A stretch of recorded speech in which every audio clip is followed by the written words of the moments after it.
my life's mission really has been to do that. And that's taken me down a lot of different roads. It took me to, school for construction management. It took me for working with GCs, working with architects, working with engineers, at a very young age, kind of doing that. And sort of fast forward to where I am now, sort of in life, I've been fortunate enough to have renovated over 100 structures across, the San Francisco, Oakland, Bay Area from a Burr perspective, either units that I purchased and bought or things like that, or vacant lots and things like that, I was just out like, okay, well, I can do this. And I did it. Also was doing that, and professionally, I was also doing construction management of some of the larger structures just in and around the Northern California or even Southern California area.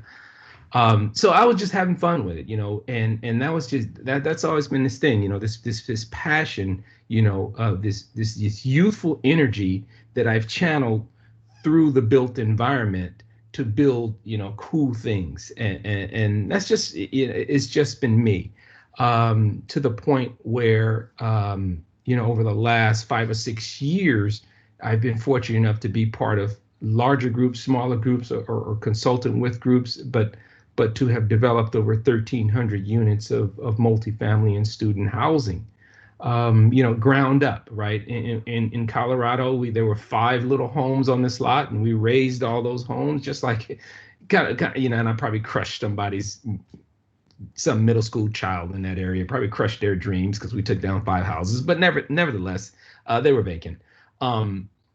And put up 75 units, right? And then, did that in Colorado. I moved over to Hawaii, did a 14-story structure over there, which was also very interesting. If you've ever built in Hawaii, that was an amazing experience.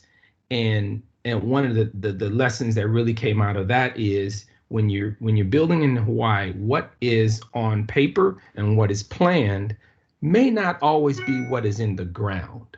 And I say that because we had a structure that had a piered foundation. So we had to go around this structure and dig 80-foot holes, and basically put in a pier foundation. So we got to about 30 of the holes all over, and we were pouring concrete and putting our rebar in one of the holes. And then one of the holes, we dug out. We put the rebar cage in there because that supports the concrete, right? And so we start pumping. Each hole took about, I want to say, somewhere between 9 to 20 yards of concrete. So we went into one hole, and just like the others, we started pumping concrete in it, right? And got about halfway through. That truck left. Another truck has about 9 yards of concrete. Start pumping concrete in that one. And then we start to realize that we were actually pumping more concrete than the actual hole was. And we knew there was a problem when the actual concrete truck started to sink down into the ground, right?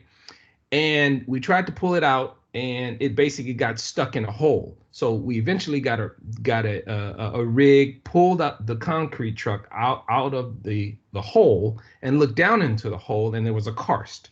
And so if any of you, it was an underground cave underneath our building. So this was going to be a 14-story structure, and here it is during demolition, not during the foundation work. There's a underground karst, as they call it, or a cave that had water flowing to the ocean. So the net result of that is, in construction, anything can happen. Your best laid plans, and that's probably the same thing for life, your best laid plans sort of evolve to the point where anything can happen. So we pulled the truck out of there. We got some underground divers to go in and survey the area, and we had to heat map the bottom of the structure. We had to redesign our foundation to basically build in and around those underground caves, and in some cases we had to fill in some of them fully with concrete. But your best laid plans can sometimes go awry just because of the environment. But that's Hawaii. And And so moving around doing all these different projects, I really had a great time in that. And and I'll tell you, doing all of these different things, I want to share with you guys, what I've learned sort of professionally and what I've learned personally, right? I think what I like to say, what I've learned personally, and this for those of you who have homes or duplexes or maybe multi-units or multi-family and things like that, or you have a kitchen renovation project that you're trying to do. I think some of these sort of the professional things that I've learned I want to share with you guys here. The first thing is know your scope, budget, and schedule. I can't impart that, more than anything. Let's just say Don is trying to do, a kitchen renovation, right? And he's set aside, I don't know, $10,000 for a kitchen renovation. And Don's wife is like, and he wants to surprise his wife and or just do it for the family or what have you. Know your scope, budget, and schedule. Whether you're building an ADU, a second home, a commercial building, or student housing, which I've had a lot of experience in, you do need to understand that because one of those principles are going to govern. For example, let's say you have a $10,000 budget, but you have this really, stone marble kitchen with all of these wolf pieces of equipment and stone tile and fancy fixtures and all of these different things. Well, if that's your scope and you might only have $10,000, you're going to blow your budget really fast, right? So what governs in that situation is your budget. Your budget needs to govern. There's ways you can do that, and I'm sure for those enthusiasts of home and gardens and Martha Stewart and so on can probably get down to the depth of those details, but you do need to understand that, right?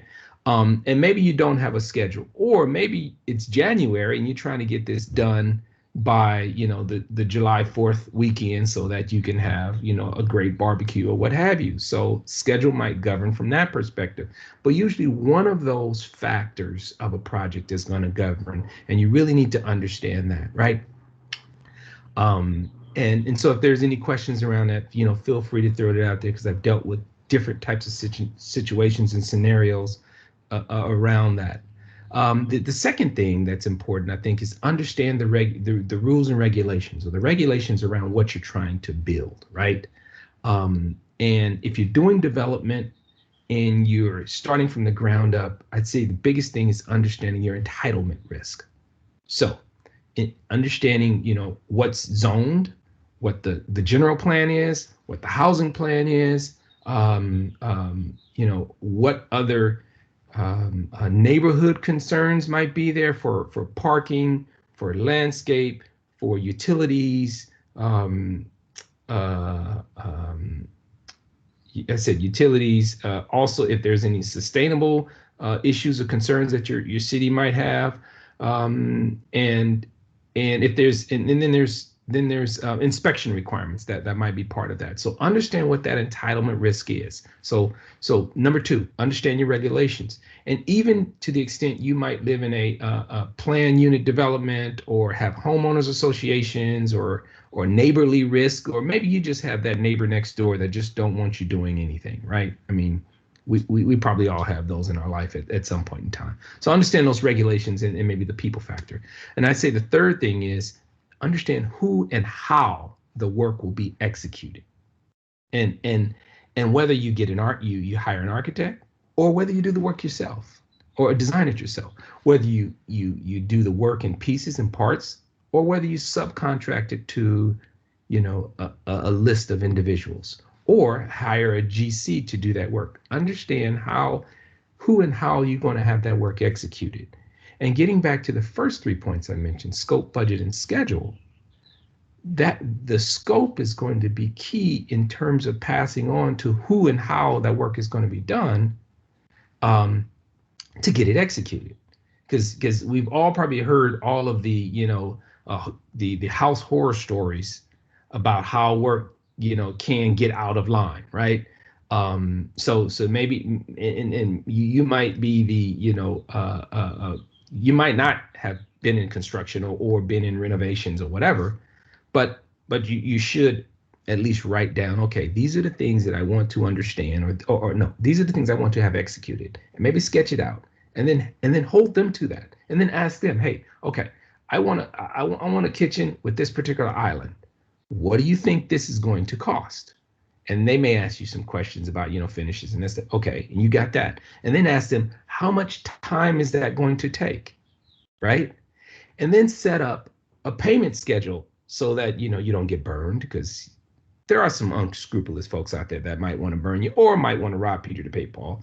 But nevertheless, so set up a scope, set up a timeline, and then set up with them a payment plan that you dictate, right? Don't just pay 30% upfront and that type of thing. So set up those three things with that particular contract so that you understand who and how you're going to work with and how the work is going to be executed. So those three things: A, know your scope, budget, and schedule; B, understand the regulations around that particular work; and C, understand how the execution, understand how that work is going to be executed. Okay, so that's sort of what I've learned. Whether I'm doing a renovation of a 100-year-old structure, which I've done, or whether you're doing a ground up construction of 284 units, which I'm doing in Northern California. All of that really applies, and that can apply to you, that is trying to do, maybe a home, maybe an ADU, which is very popular now. So look out for that for those of you who are trying to get maybe some extra income from your house, and maybe you have some extra land. Maybe you can get an ADU, which is an ADU is an accessory dwelling unit, that allows you to, maybe create an in-law unit. Many city regulations are moving in that direction. So that's something, for those of you who are sort of budding, developers, and you want to try your hand at something. I think that's a road that's out there. So I'm gonna pause for a moment from what I've learned professionally, and kind of see if there's any questions out here on those topics. And I see that there is one. Yeah. Go ahead. Oh, I was just going to say that you brought up a couple of points that I like, but I also want to make sure that people in the chat room get it too. So let's start with Mario's question here. In finding a general contractor, do you have a standard list of questions, and what's the best way to vet aside from getting references?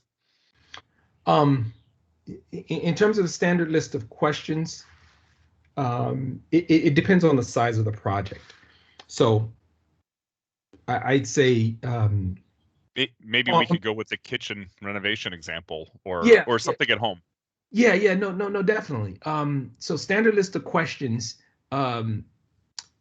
First off, you want to understand what it is that you're trying to build, and then second, you want things. And I'm going off the top of my head, because I do much larger projects. But let's say a kitchen. So you want to know, have they done this type of work? Can they provide references, pictures of copies of work? Do they have insurance? Are they familiar? And this might be a repeat because I'm kind of going off the top of my head. Are they familiar with this type of work and doing this type of work? And will they adhere to your rules of payment? And if that's a no, then they're out of there. But your rules of payment should be like, okay, I'll give you, maybe 10%, down payment, or 5% down payment based on, whatever standards there are. And then when you complete 20% of the work and I see it, then I pay you. And then when you complete the remaining 20%, then I pay you. But break it down into like either 4 or 5 part payment schedule. What's the best way to vet aside from getting references? Find out what work they're doing right now. Typically, the contractors that are super busy, might not even have a business card, are the best ones around. So I would look to that. Look at their track record, either through Facebook or through Instagram. Sometimes they post out there what they're doing, and then some are just out there just doing the work and don't post anything because they're just too busy to do so. I'll also say on my Instagram, and on my LinkedIn, I do this thing called hashtag Construction Tip Tuesday, and it's just me walking around these job sites thinking of different things that might help people like yourselves. So feel free to go to Instagram and just type in hashtag Construction Tip Tuesday, and I'm just putting random tips out there about things that might be things that, so if you guys, so I'm just putting that out there. If you have a question out there, later on after this, and you're like, oh, hold on a sec, I want to do X, Y, and Z, and it's construction or renovation or development related, feel free to reach out. Let's see. So Harjot just asked the question. Many contractors in the Bay Area usually now just look at the home and the area in to charge you. How should I know what the price of the project is? Try to get at least 3 quotes. But you're right.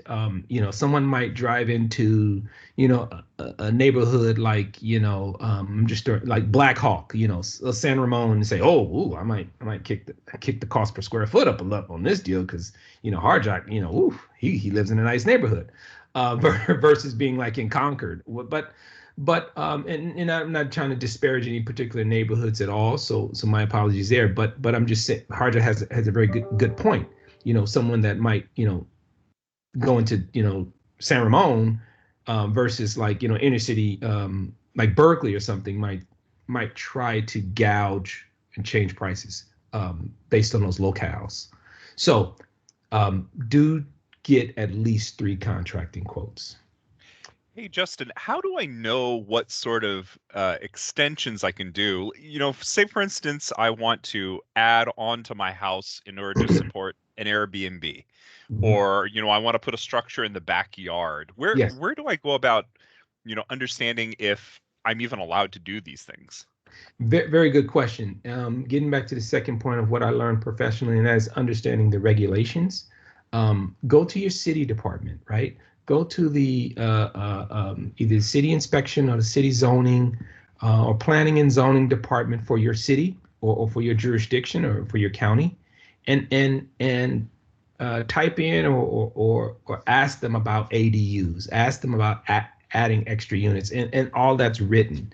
Find out what zoning, maybe your R30 zoning, which is single family zoning, or R1, which is also single family zoning, and maybe there's some latitude there. So definitely go see your city planning or your city inspections or regulations building department.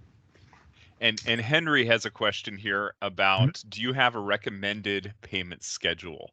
In the beginning, you mentioned 10% in 4 payments. Do you have a rule of thumb that we can use for dealing with contractor payment schedules? Yeah, I'd say, yeah, rule of thumb number 1: don't pay them all the money up front. And don't pay them any labor up front, if they haven't done anything. Okay.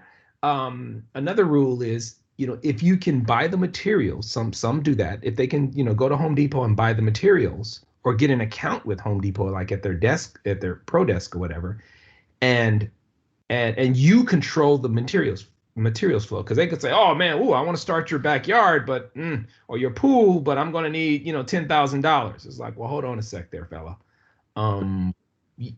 lady or man, right? Hold on. No, that's not how this is going to work. So give me a breakdown, right? So control the flow of money. Try to break it up into payments, and then the third thing is have them give you a breakdown, either by labor and materials of the cost. Don't just say, oh, $30,000 pool, and I want 15 first and 15. No, okay, break it down, labor and materials, so I can actually understand what it is that you're charging me for. Hopefully that helps, Henry. Let's see. What sources can I use to estimate the cost of building a custom home? A friend of mine has a source, a site called Bayrep, and I believe it's BAYREP. .com, and so she's sort of aggregated information. So feel free to reach out to me, and I can talk to Grace and find out, and maybe lead some of you in that direction if you're looking at, doing custom homes or doing home renovations and things like that. So feel free to reach out to me. My website is relequity.com, and I can help you, kind of lead you into some of those directions if that's helpful. Michael, I'm not sure what area you're in, but hopefully that's that I can be of assistance to you. Or I'm on LinkedIn. Was Don, asking for. Oh, go ahead. I'm sorry. Don is asking what is the what's the average cost per square foot you might pay for a 2,000 square foot starter home? And he means in the Folsom, California area, if you can, or in your area, if that's what you're familiar with. Price you might pay for a starter home, and I believe if you're talking about from a retail, just a retail market perspective, I don't have that off the top of my head, but I would say, look at sources, and I'm not endorsing these at all, but sources like maybe Zillow that might tell you how much a property is on market, or retail, or a realtor that might tell you the market property price for a property in that area.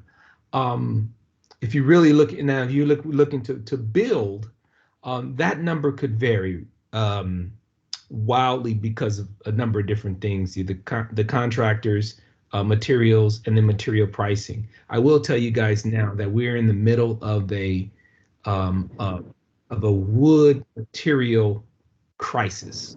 I say it crisis because the price of wood and framing has gone up 3 to 4 times in certain areas. So say, for instance, you're going to buy a 2x4 that used to be maybe 6 months ago $8. Now that 2x4, 10 feet or whatever, is $36. So multiply that across the building of a project, and it can be hundreds of thousands of dollars. So just know that whether it's California and other U.S. Major areas, wood has just skyrocketed 3x and 4x in cost. Okay. Do you know what the cause of that is? I've heard things like there's a bark beetle infestation in certain areas of the world, and regulations may be contributing to that. But do you have an insider's perspective on what caused that rise? Well, the one thing that I've seen, I don't know this time around, but here's what I suspect is that internet, and some of you who are international might be able to chime in on this, but internationally, when there's a boom of construction somewhere, it typically sucks resources out of the global economy. For example, I want to say 10, 15 years ago, China went on a construction boom, and a lot of PVC, wood, and other metals. Wait over there. Why are you coming over here? Because we were about to walk home. I'm sorry, am I on mute? Or I'm going to try and find them and mute them. Okay. Sorry about that.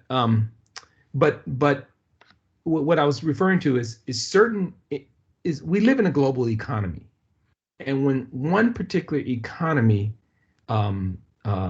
has a building boom, like years back, and I forget the years, but it was like in the early 2000s, China had a building boom, and when that happens, it draws a lot of resources to that area, and the other areas that were doing normal business, might be constrained for those resources, right? So that's that's just what I suspect. So that particular area, let's say if I'll throw out an area. Let's say if Pakistan, for example, went on this construction boom because of something economically that was going on there, and they're all of a sudden now building a lot of housing, and they're going to Canada to draw, that wood and that framing materials from Canada, right? Then that would create a draw of those resources going in that direction, and so the resources that neighborly U.S. is trying to buy from Canada might start to go up.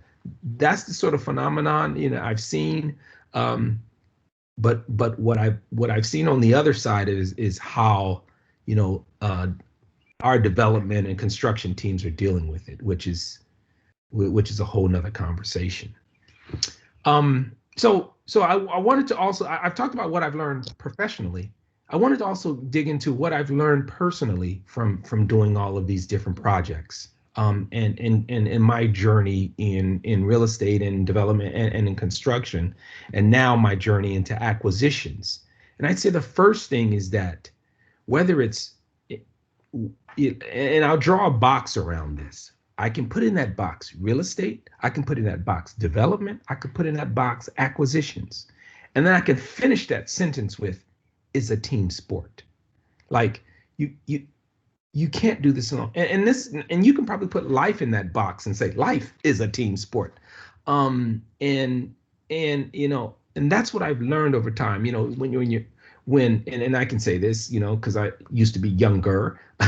When you're young, you're out there. You want to do it. You want to build the best this and the best that, and you want to get out and figure out life and all of that. And you try to do too many things alone. But I've realized that, the real estate life is really a team sport. You can't do it alone.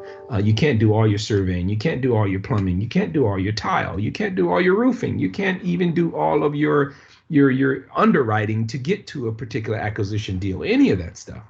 And then the second thing I'd say is we've all heard this thing called work-life balance, right? And I have to challenge that notion. And I'd say create a live-life balance, because it's not work that should be first. It's your life that should be first.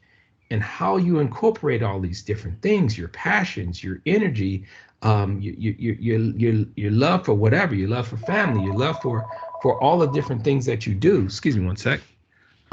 It's about creating that work-life balance, right? Or that live-life balance.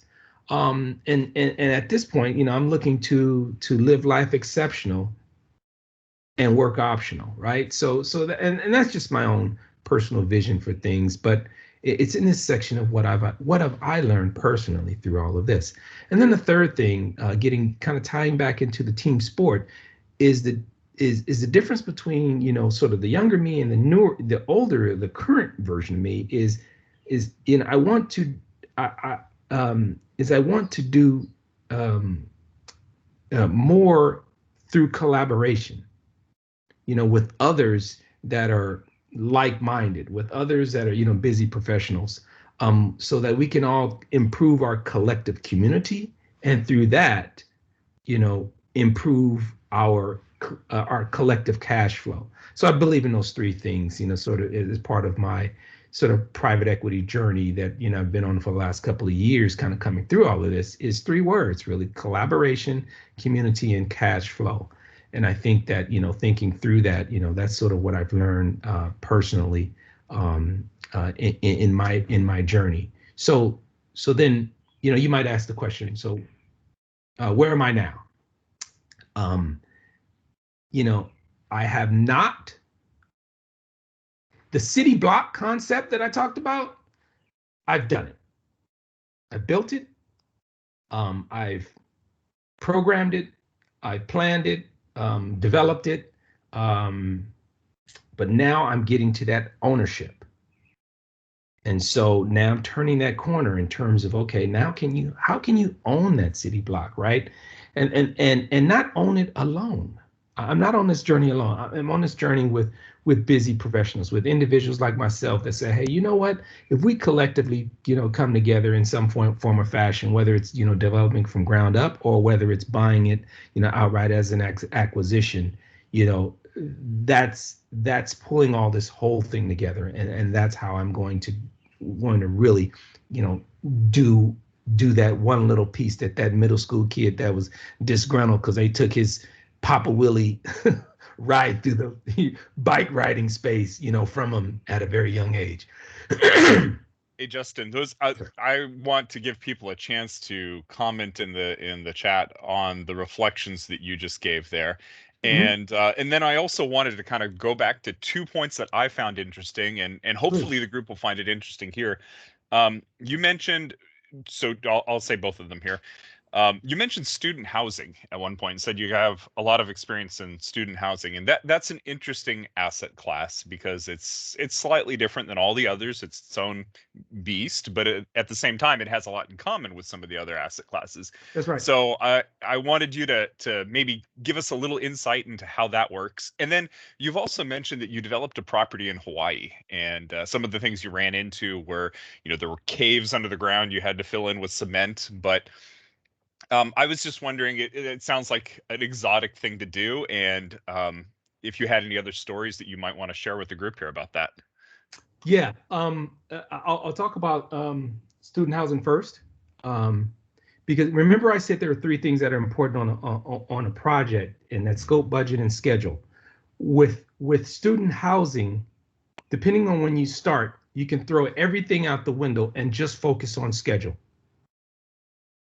And I say that because typically as a developer, you get into a project and you have probably about a 20-month clock to, no, I'd say about a 24-month clock to get a project off the ground.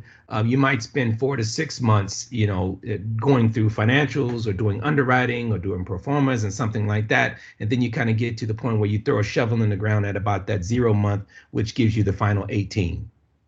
And I tell all of the projects that I've worked on, and building 284 or 1,100 beds right now in Sacramento, and I just completed another 14-story tower that was 600 bed that was in Idaho. The important piece is schedule, because I don't care what we did. I don't care if we didn't put a shovel in the ground. Right after financial close, the kids are coming.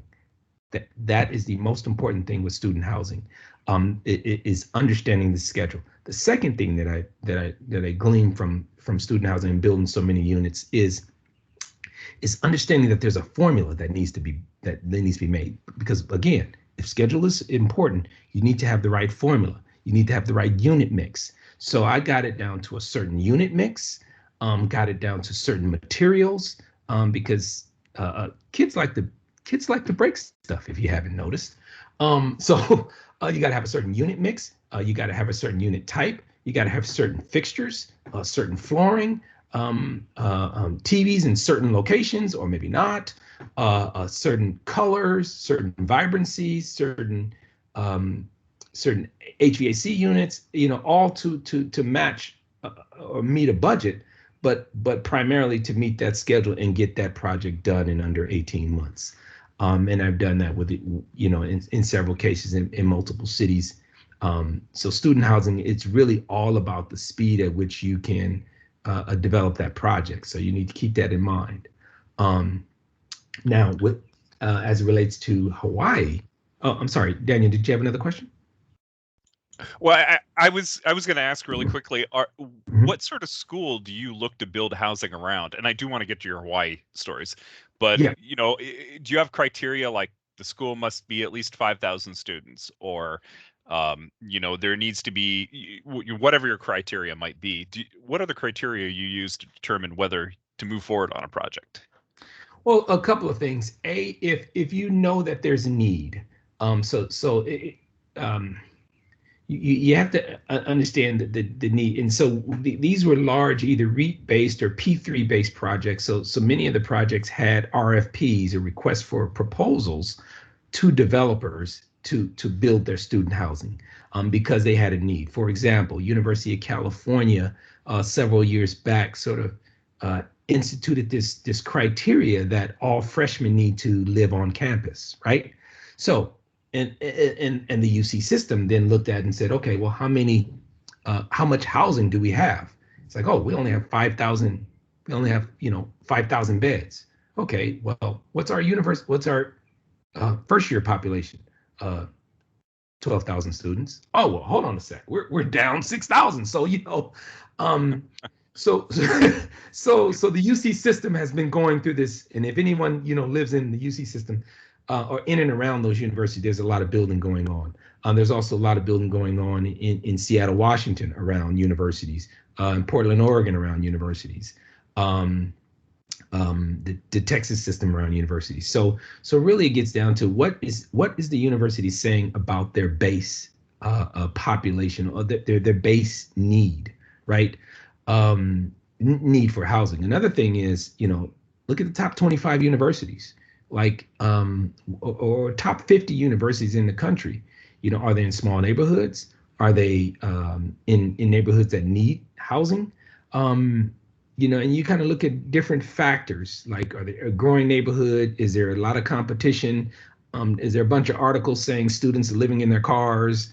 Are the regulations tight where, like in Upper Colorado, like they have this U+1 rule where it's just you and you can't have someone living in your place. It's only U+1. In college places where you have a 3-bedroom, there might be 6 people living there, or 7 or whatever, right? Because you rent it out to all your buddies. But is there a regulated sort of constraint that's created? So maybe that's something you can look at.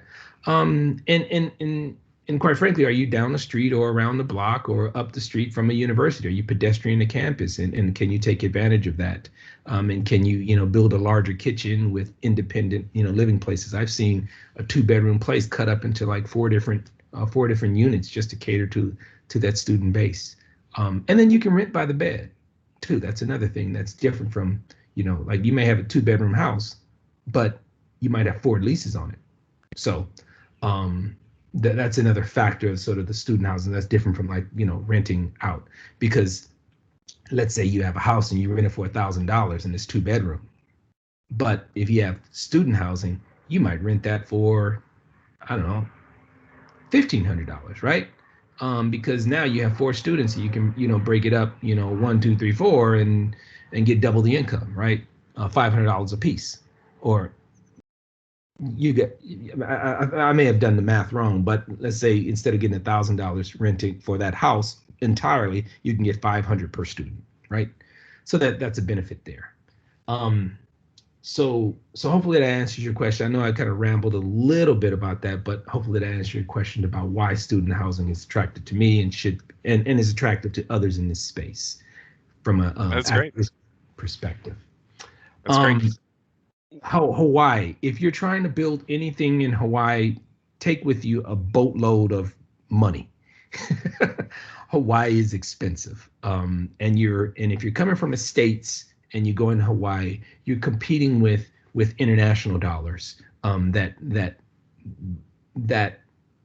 have different budgetary constraints or no constraints at all. So Hawaii is expensive. It's kind of that on that border between the international, Australian, Fiji, and Japanese, Hong Kong, Asia market, and some of those investors come to Hawaii because there's direct flights there, and then you got the U.S. investors going that way, right? So that creates a budget. I mean, that creates an economic effect in the islands. Making everything expensive currently.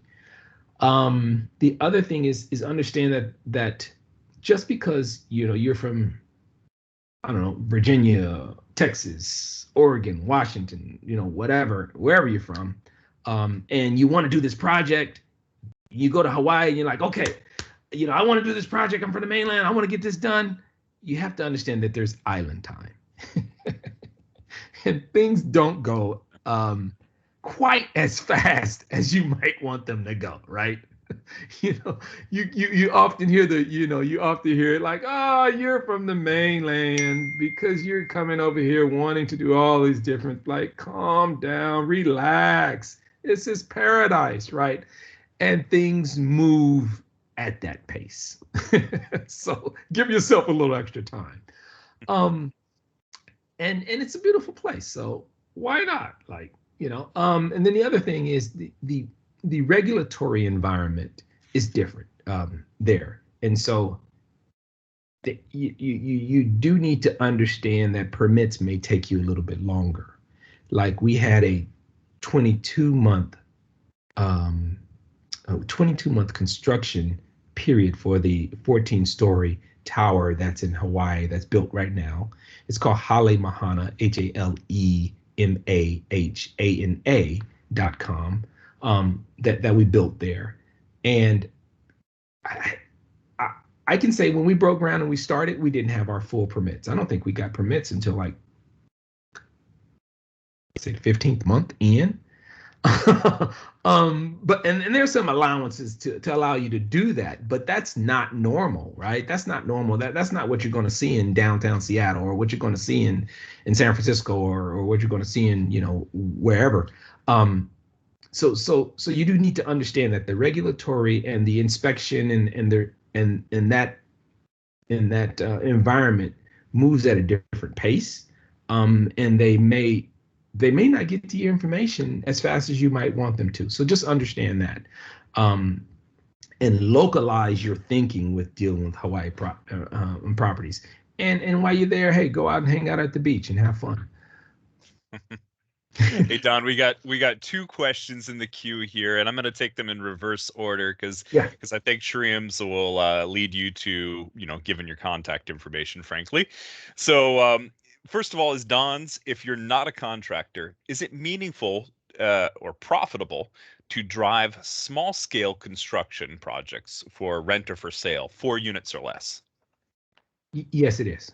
Yes, it is, because you can find a contractor that knows how to do it, that you vetted. Like we talked about vetting, looking at projects, looking at references, having the right contract in place, and that you can definitely work with them to do small scale projects. And you can do them while you do your normal, you maybe professionally, or your W-2, you're doing, you're doing programming or marketing or whatever for some large firm. But yes, you can do that on the side. I actually know some people up here in Portland where I live, where their entire business model is to find single-story homes that are, usually built in the 1940s, but are zoned for slightly larger construction. And this is a real estate strategy that even works, in Gresham, or near the east side of Portland, and in Portland itself. But what they do is they take down the single-family home and they put a 12-plex in its place. And they turn a tidy profit doing that. And so strategies like that definitely work. You just got to find your niche. That's right. All right. And then Shreem is saying, please talk further about collaboration. What do you mean several people who want to partner to build and sell while dividing the profits? If yes, how do you go about finding the right partners? How do you, in this model, set it up properly so later it does not go into disputes? Yeah, no, that's a very good question. It's a very broad question at the same time. So let me try to and thank you for asking that question. Let me break it up in a couple of pieces, and let me also say that I've just created this ebook workbook, which I'll probably just put out on my website for free, just because it answers some of these questions about, do you want to be active in the investment? Meaning, you're doing the work, you're working with, either, you're doing some underwriting, you're talking to brokers, you're doing the renovations, or you're managing the renovation, you're doing the asset man. Do you want to be active in the deal? Or do you want to be passive in the deal where you just invest and you get mailbox money? So when I say partner, I look for different types of partnerships, where, we might partner with an individual that says, hey, you know what, I want to help you go out and find the deal, or I want to bring a deal to the table, and you bring the dollars, the interest, the investment, you bring the loan brokers, you bring the key principles and all those different things. And I want to be part of that mix, right? So you're in a general partnership, right? Or you could be on the other side where it's like, you know what? I just want your promised return. You said you're going to give me a 7% return with a 15% IRR, and we can go into that over 5 years. Let's say, after 5 years, this partnership, improves the property and sells it after 5 years. And maybe you don't want to be involved in it. It's like, look, I'm just going to give you $100,000. You guys do your thing. I trust you. I know you. I like you. We've been talking for a couple of times now. But hey, I like building technology. But I like investing in real estate. I trust you. And so they may want to be a limited partner or um, um, be passive, right? So those are the two ways. What I mean by collaboration is, talking and working with others that want to be active in sort of what I'm doing on a day-to-day basis. Then realize they also say, okay, dude, you just take care of it because you know it. Or do you want to be, sort of this passive participant that gets the returns, gets the same, quite frankly, the same returns that I'm getting. It's just that you're not involved, on a day-to-day basis. And you're like, you get reports, monthly. You got my number, you got my email. It's like, hey, what's going on with our property at X, Y, and Z? Okay, let me tell you, we got, 90% occupancy, 10% vacancy, but it's doing better or whatever. So that's on a buying property perspective, that I'm mentioning, that sort of active versus passive roles. On a development side, it's usually a very tight-knit, small team that, if you're familiar with it, then yes, you can be one of the cooks in the kitchen. If you're not, then I would say, okay, let's have a conversation about what your active participation, because things have to move quickly, tightly, and they have to stay on budget, on schedule, and on scope. So, Shram, I don't know if that, hopefully that answers your question. You can reach out to me at realequity.com, and we can kind of have more conversations about what that means. And I might even, and I can also share with you this sort of passive investing, active versus passive ebook that I'm putting together for free. I'm not charging anything for it. That helps walk through some of those questions. Hey, what's the name of the book? It's just one that I'm writing. Okay. I'm writing, and it's not a particular book. It's just it's a workbook that I'm putting together for those that are interested in passive investing. Kind of like Shram's question. Should I be active or should I be passive? And I plan to hopefully in the next couple of weeks. So reach out to me at realequity.com if you're interested, or just send me an email at justin@realequity.com, which is REL equity, real estate life equity.com, which is REL equity. Yeah. I just dropped it into the chat for everybody. Yeah. The URL. Yeah. So and frankly, what my aspiration is to help others like yourselves that are interested in real estate to do three things. And I kind of created these hashtags. Get your share, get your piece, and get real equity. And the concept around is that, many of us, we work, whether we're an architect, a designer, a contractor, a programmer, a product manager, a marketing manager, we don't always share in the equity that is created through our hard work. Yeah, we get we might get the bonus, or we might get the commission check, or we might get something here and there, but we don't always participate in the true equity that we build. Like me, and all of you guys, I'm sure, great, brilliant minds that have participated and created some of the greatest either ad campaigns or accounting programs or whatever you've done, right? And the fact that at the end of the day, someone else is building wealth along that. I want to change that a little bit. And I want to say, look, why can't we all just participate in some way, form, or fashion and build wealth for our families, for ourselves, and so on? So. All right. We've got 1 minute left. Time for last minute thoughts. Last minute thoughts? Mm-hmm. And I put your contact information in the chat for people who want it. Yep. Create a live-life balance. And love doing so. That's how I would say. And enjoy it. Enjoy life. Yep. Well, thank you, Justin, so much for coming in and telling us about your experience, and just listening to you talk about things you've done and different paths you've taken. It's good stuff. We're going to put this on our internal club website, so the video will be available there. And thank you very much for coming in and sharing with us. Daniel, thank you for having me, and all of you Intel folks. Live life well, live life learning. Have a great day. This was great. Thank you, Justin. Thank you. Thank you very much. Super helpful. Thank you. Thank you. Have a great weekend.